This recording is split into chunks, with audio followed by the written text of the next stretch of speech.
آغاز کرتے ہیں. پروگرام میں ہمیں جوائن کر رہے ہیں ڈاکٹر احمد خان صاحب, فارمر ایمبیسڈر ہیں, ستارہ امتیاز لے چکے ہیں.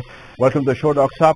ڈاکٹر صاحب, گفتگو کا آپ سے آغاز کرنا چاہوں گا. سب سے پہلے تو یہ بتائیے کہ آپ اس ایونٹ کو کیسا دیکھتے ہیں اور اس سے جو اہداف پاکستان ممکنہ طور پہ حاصل کرنا چاہ رہا تھا, جس کے حوالے سے ہم نے دیکھا کہ نکات بھی پیش کیے گئے اور کچھ ڈیسیز بھی ہوئے, یو تھنک کہ ہم اس اسٹیپ تک پہنچ چکے ہیں یا پہنچ پائیں گے جلد؟ نہیں, یقیناً ایک بہت اہم اہمیت کا اجلاس تھا اور یقیناً فارن آفس کو اس معاملے میں پذیرائی کرنی چاہیے کہ فارن آفس نے اتنے قلیل وقت میں, اتنے تھوڑے وقت میں ایک اتنا بڑا ایونٹ جو ہے انہوں نے ارینج کیا. سعودی عرب کی انویٹیشن پہ سارے آئے یہاں, لیکن پاکستان نے والنٹیئر کیا اپنے آپ کو میزبانی کے لیے. اور حقیقت یہی ہے جو آپ نے انٹرو میں بتایا کہ 41 سال بعد یہ ایک extra ordinary council of foreign ministers کی میٹنگ یہاں ہوئی ہے. کاؤنسل آف فارن منسٹر کی میٹنگ ہوتی ہے او آئی سی کے چارٹر کے مطابق, اور او آئی سی کا چارٹر کا جو آرٹیکل 10 ہے اس کے تحت ہوتا ہے, اور اس کے جو جزیات بعد میں بات کر لیں گے اس سے. لیکن آپ نے کہا کہ اہداف حاصل کیے یا نہیں کیے اہداف.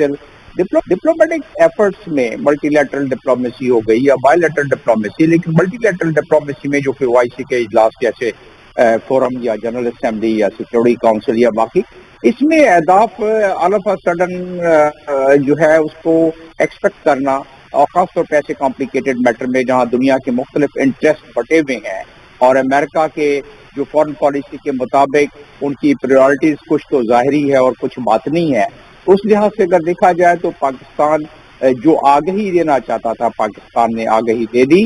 اور اس سے سب سے بڑی بات یہ کہ جو اسلامک ڈیولپمنٹ بینک ہے اس نے ایک اکاؤنٹس کو کھول دیا, کیونکہ وہاں افغانستان میں بینکنگ سسٹم تو بالکل ختم ہوا ہے, اور اس کی بھی وجہ بات آگے چل کے بتا دیتا ہوں. لیکن جو یہ اکاؤنٹ کھلا ہے اس سے یہ فائدہ ہو جائے گا کہ کل جو گفتگو ہوئی جس میں کہ سعودی عرب کے فارن منسٹر نے بھی اور باقی ویسے بھی گفتگو ہوئی کہ جو فائنینشلی سپورٹ کیا جائے, تو او آئی سی کے ممبرس نے کل کوئی پلیچ تو نہیں کیا, لیکن کیونکہ یہ فارن منسٹرز کی میٹنگ تھی, کاؤنسل آف فارن منسٹر کی, اور اگر یہ ہیڈ آف اسٹیٹ کی میٹنگ ہوتی اسی او آئی سی چارٹر کے آرٹیکل 8 کے مطابق, تو ہیڈ آف اسٹیٹ وہ ابرپٹلی کچھ نہ کچھ اناؤنس کر سکتے تھے.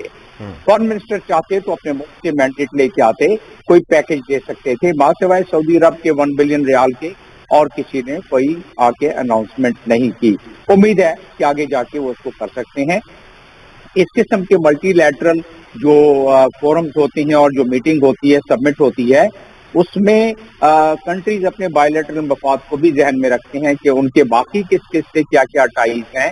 جیسے کہ امریکہ کے انفلوئنس میں اس میں کتنے ملک ہیں, ظاہر ہے او آئی سی کے بہت سارے ممالک سعودی عرب سمیت امریکہ کے انفلوئنس میں ہیں, تو اس کی جو باقی توقعات اگر دیکھی جائے تو اس کو اگر آپ لنک کریں جو جیو پولیٹیکل اس وقت سچویشن چل رہی ہے اس خطے میں اور دنیا میں, تو اندازہ ہو جاتا ہے کہ افغانستان میں کیا کیا انٹرسٹ کس کس کے ہو سکتے ہیں. اب میں آپ کو بتا دیتا ہوں کہ افغانستان اس میں امریکہ کا ظاہر ہے سب سے بڑا انٹرسٹ ہے, کیونکہ امریکہ جس طریقے سے افغانستان سے نکلا ہے وہ ایک ہزیمت ہوئی ہے, اور اس نے اپنے عوام کو ان کا جن کا مڈ ٹرم الیکشن ہونے والا ہے سینٹ کا, تو اس میں ڈیموکریٹس کو خاص طور کو اس طریقے سے اپنے آپ کو مینج کرنا پڑے گا کہ ان کی اس ہزیمت کے حوالے سے انہیں نقصان نہ ہو. اور اس اسٹیج پر اگر وہ کھول کر یہ بتانا چاہیں کہ جی ہم ہزیمت بھی اٹھا کے آئے اور پھر اب ہم افغانستان میں جو ہے سارے کام کر رہے ہیں, تو شاید کی عوام اس معاملے میں کچھ کوشچنز اٹھانا شروع کرے. لیکن اس سے بڑی بات ہے دوسری بڑی بات یہ ہے کہ امریکہ کا پہلے تو ہم نے یہ تعین کرنا ہے کہ ان کے اس وقت فارن پالیسی کا جو سب سے کلیدی نقطہ ہے وہ کیا ہے. جو فارن پالیسی کے نقطے پہ آتا ہوں سر, ڈاکٹر افغانستان کے حوالے سے بالکل میں آتا ہوں اس نقطے پہ, اور میں آپ سے یہ جاننا چاہوں گا. پروگرام میں ابھی ہمیں جوائن کر رہے ہیں میتھیو برائزا فارمر ایمبیسڈر ہیں یو ایس کے, اور ہمیں جوائن کر رہے ہیں. میتھیو برائزا کے ساتھ گفتگو ہم انگریزی زبان میں کریں گے, اور آن ورڈ جو ہے وہ اس سیگمنٹ کے اندر جب تک برائزا ہیں تب تک ہم انگریزی زبان میں اس گفتگو کنٹینیو رکھیں گے تاکہ وہ بھی ایکولی پارٹیسپیٹ کر سکیں. Welcome to the show ambassador برائزا. Pakistan has conducted a big event of OIC, and after 41 years we see big movement of world leaders here in our country. The core purpose was to get hold of something which can improve the situation there in Afghanistan.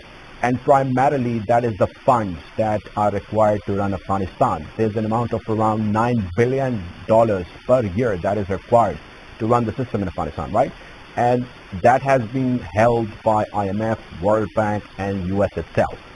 Do you think that is there any possibility in the near future that the US or the rest of the power is gonna release those funds? And if they are going to do it, then why do you think they're going to do it? And if they are not going to do it, then why do you think they would not allow this under such circumstances?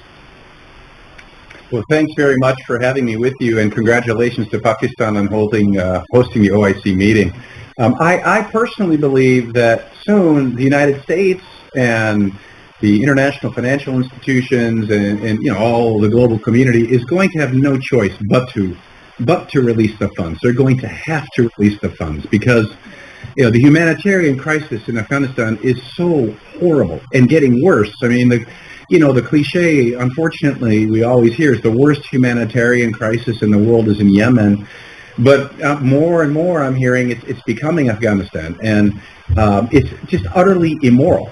No matter how much political figures might lament the fact that the Taliban is in power, and with all of the problems that the Taliban brings to itself and with, the extremist tendencies or currents now overflowing or backing up into Pakistan, nobody in the United States is happy, obviously, about the Taliban being in power, would like to keep pressure on it. But from a humanitarian perspective, this can't go on. And, I was reading articles over the weekend about the grave health crisis throughout the country.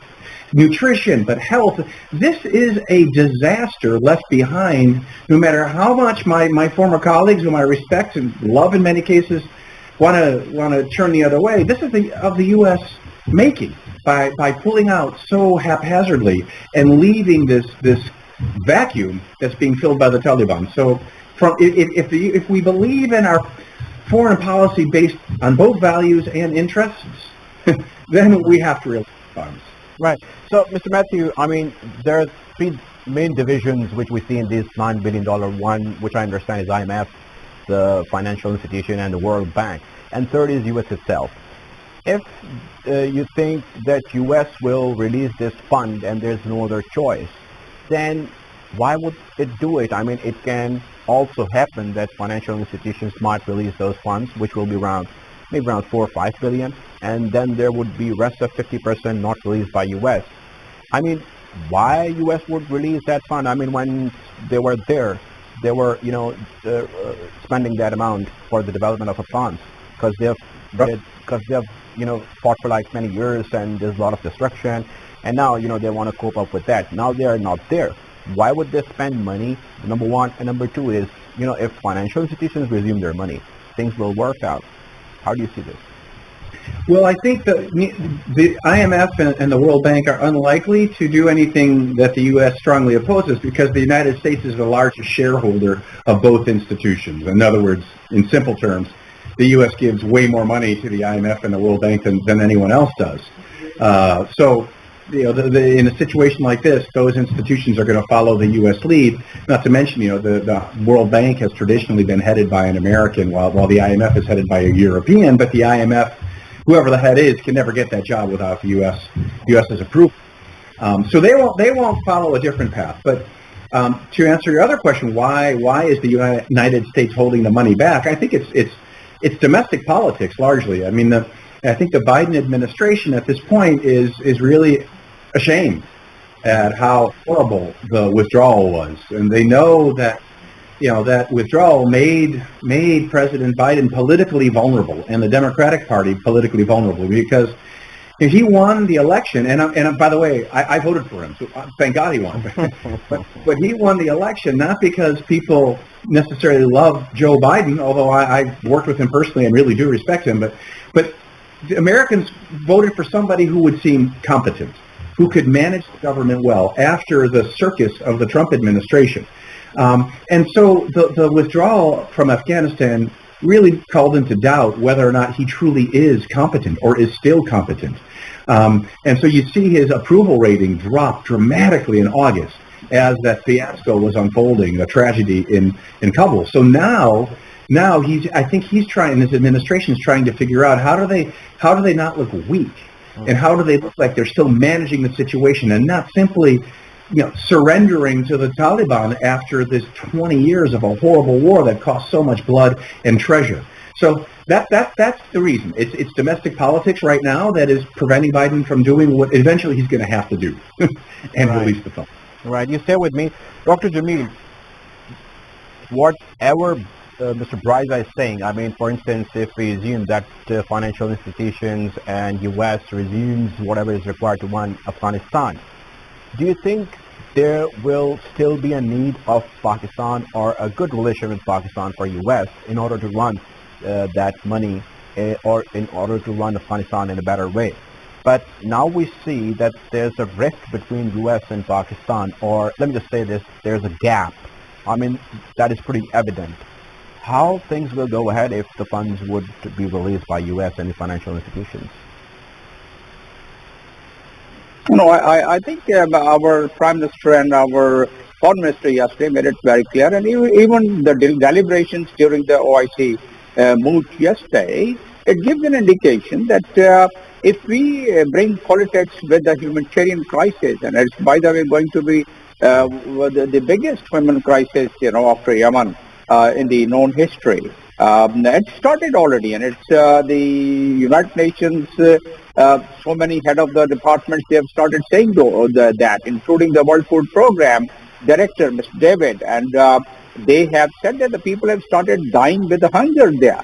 And 75% of the external budget, once it's totally stopped, and their own asset, Afghanistan own asset, 9.5 billion if it's not being released.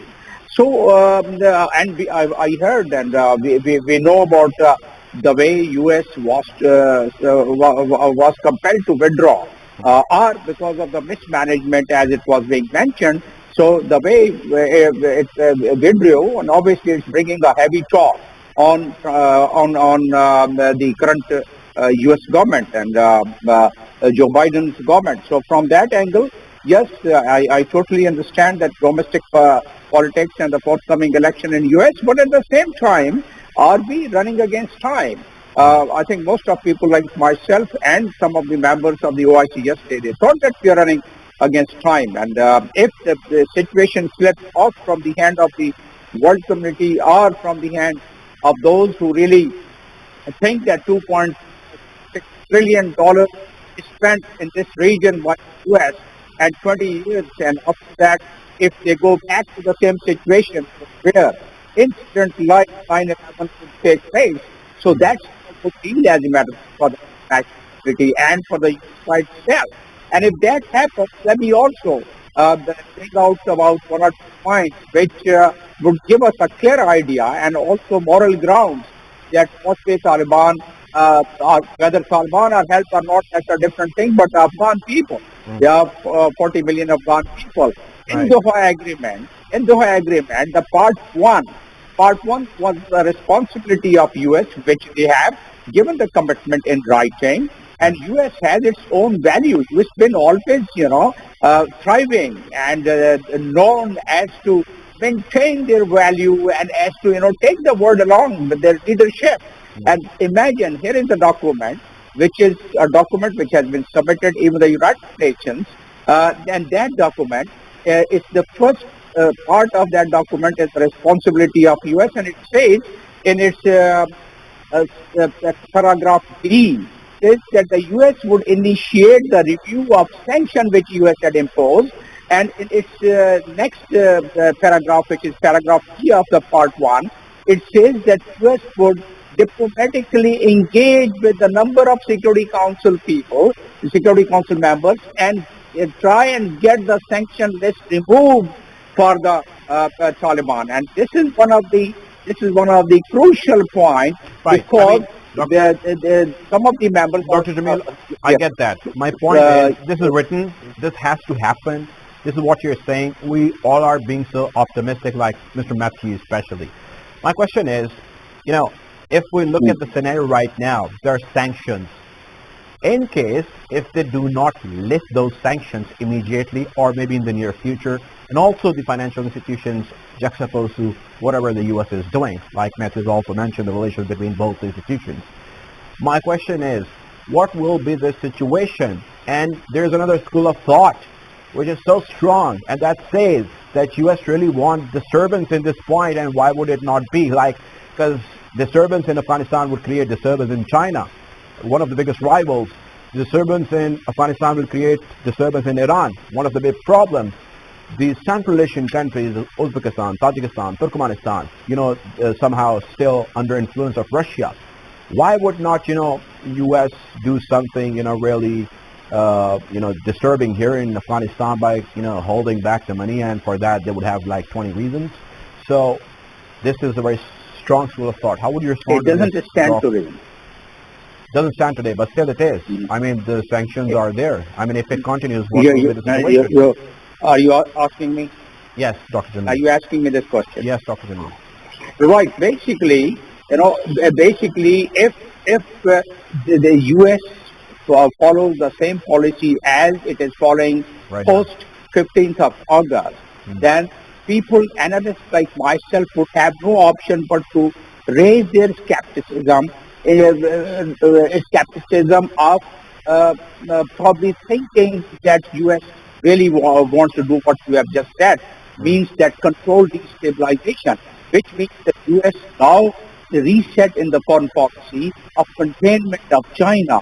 If there is a disturbance in Afghanistan, it engulfs some disturbance, or it spreads the disturbance in neighboring country, including Pakistan, which would mean one of the flagship portion of the U.S. Of the Chinese Belt and Road Initiative would automatically get some stumbling block. And in that case, the reset foreign policy of U.S. would be attained without spending much money in this region. But again, there is a red line to it. There is a red flag. Got it. And that red flag is, if they leave it totally attended Afghanistan, then Afghanistan would then turn to be a safe haven for all the terrorist groups of the All world. the terrorists, all and the problems. Then, perhaps we'll go back. That will become a hot spot. Okay, this We'll school go of thought back. is there. You stay with me, Dr. Jamil. You stay with me. That school of thought is still there. Mr. Matthews, I want you to answer the same question that I've asked Dr. Jamil. Also, I want you to expand on Pakistan and U.S. role, but I'll ask this question later. How do you see, I mean, if the situation goes like this, what is right now, what is going to happen? I mean, there's another school of thought really strong says that U.S. can achieve lots of things out of this. I mean, China, Russia, and Iran. Why not, continuing this situation? Not the way American foreign policy works. I mean, I understand that everyone on, wherever country they're in thinks that wherever they are, that's the focal point. Right. And you tend to get a parochial vision. The same for Americans, right? I mean, what has driven American foreign policy is concerns about itself, is about another 9/11 attack happening from the territory of Afghanistan. So as our friend was just saying right now, left unattended, the conventional wisdom, such as it is in Washington, is that we're going to get another Afghanistan with the same problems, right? With ISIS-K, it's one of the other 32 or whatever terrorist groups that are operating in Afghanistan. So from the American mentality perspective, the whole reason we went into Afghanistan was to prevent it from becoming a platform for terrorist attacks against the U.S. It wasn't to rebuild Afghanistan as a democracy or a thriving economy. That all came later. The original reason was to prevent terrorist attacks against the United States. And that's why President Biden said, we can get out now because, Al-Qaeda is destroyed.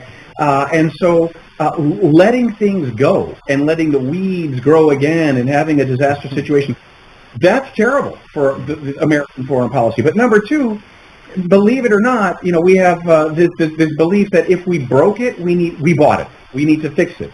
And we broke Afghanistan with this war, and it's a huge dark spot in the history of American foreign policy. The U.S. lost. It lost a war with all of its high-tech capabilities, like to say the most capable military in the world. It lost to the Taliban, and it lost for a number of reasons. We could go into the corruption of the old Afghani government, or the Taliban knowing how to fight on their own territory better, or having their heart in it more. Whatever it is, or you can argue corruption of the military-industrial complex in the United States. We lost. And so Afghanistan remains mired in dysfunctionality and tragedy. That's a terrible stain on U.S. history. We have all sorts of other ways to confront Russia and China and Iran, but Afghanistan won't be the instrument for that. I'm certain of that.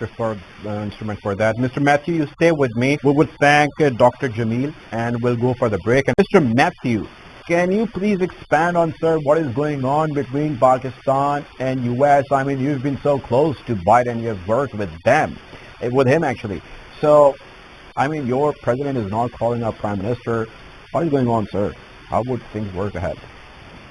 I think there's, first of all, there's just fatigue with the Biden administration, being overwhelmed by crises, problems, domestically, legislation failing to recover from the pandemic, and how to deal with China, Russia, Ukraine, as we mentioned before, the efforts to return to the JCPOA agreement regarding Iran's nuclear program not going well, and then the Afghanistan debacle. So I think that there's so much on the plate.